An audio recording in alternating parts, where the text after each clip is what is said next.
General Assembly in a resumed special emergency session declared calling for a ceasefire, which means that this is the first body of the UN with authority that is calling for that. So therefore, this war has to stop. There is an articulation by a very important component of the United Nations, and it's a message from the General Assembly, as my sister Lana has indicated, to the Security Council, that the General Assembly acted, and they will take the decision of the General Assembly to the Security Council, so that the Security Council to wake up and to shoulder its responsibility, and also to act in sync with the General Assembly.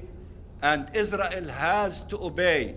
There is no such thing as is not binding. Whatever we decide in the international community, whether in the Security Council or in the General Assembly in general, or in the form of a resumed emergency session, should be binding, and it is our collective duty not to accept this continuous rebellions by a member state in refusing to honor and respect the decisions in accordance with the Charter of the United Nations. So we have tools in our hand. Today, the General Assembly declared that a call, stop the war and stop it now, send the humanitarian assistance now at scale, and also stop the ethnic cleansing and the killing, and protect the Palestinians, protect the civilians. All these things were contained in this General Assembly resolution.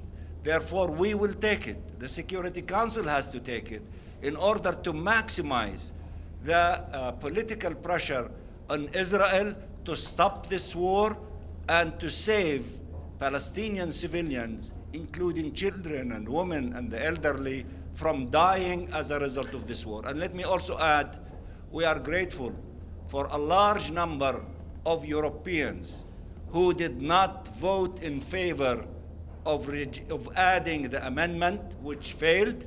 There were a total of 14 significant countries that voted in favor of that amendment, a large number of them from the Pacific Islands. The great majority of European countries either voted in favor or abstained, and we are beginning to see what we wanted to accomplish, that the Europeans beginning to look at the situation from a humanitarian angle, and that would be very helpful, whether in the Security Council or in maximizing pressure in Israel to stop this war.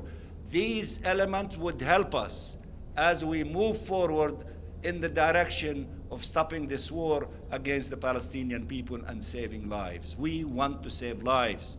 And this message should help all of us to save lives, not to kill lives by this huge Israeli war machine. And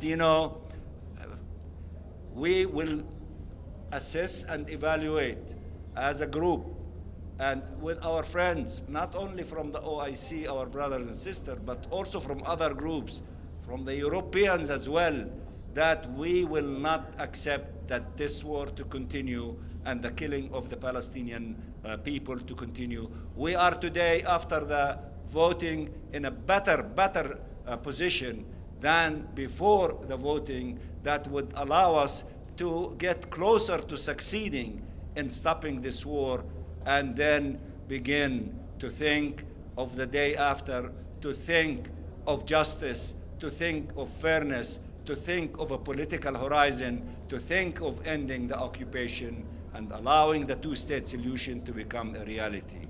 All these things are important, and I think we want to thank you so much.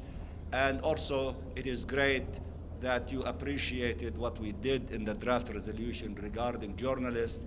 Let us not forget Shireen Abu Akleh, and we will not forget what happened to our brother, who lost his family from Al Jazeera, Wael al-Dahdouh, and all journalists. We honor them, we remember them, and we appreciate your work, and we will keep you informed as things move forward.